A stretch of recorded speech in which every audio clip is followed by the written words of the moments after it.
El saltado de chispa, que se escucha así.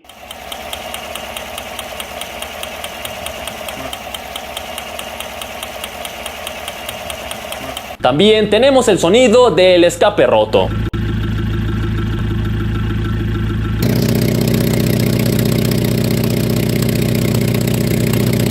Y a veces, debido al movimiento y al uso, se desgastan los valeros del alternador, de la bomba de agua, del compresor, etc. En este caso es el de la bomba de agua y se escucha así.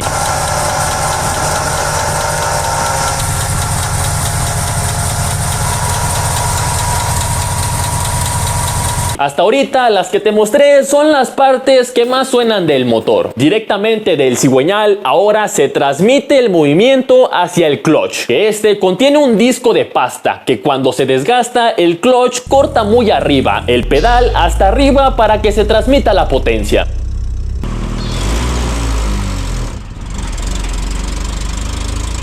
Y este disco se desgasta y se le acaba la pasta, haciendo que queden libres los pernos y friccionen con el volante de inercia, haciendo que pegue metal con metal.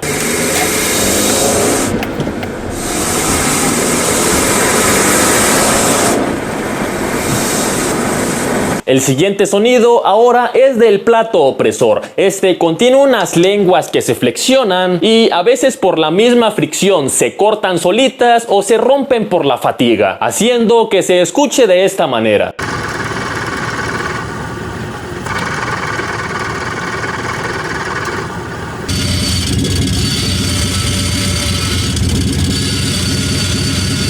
También ahora el elemento que más comúnmente se daña del clutch es el collarín, que este está en contacto directo con el plato opresor y cuando se daña al momento de girarlo con la mano se escucha así. El valero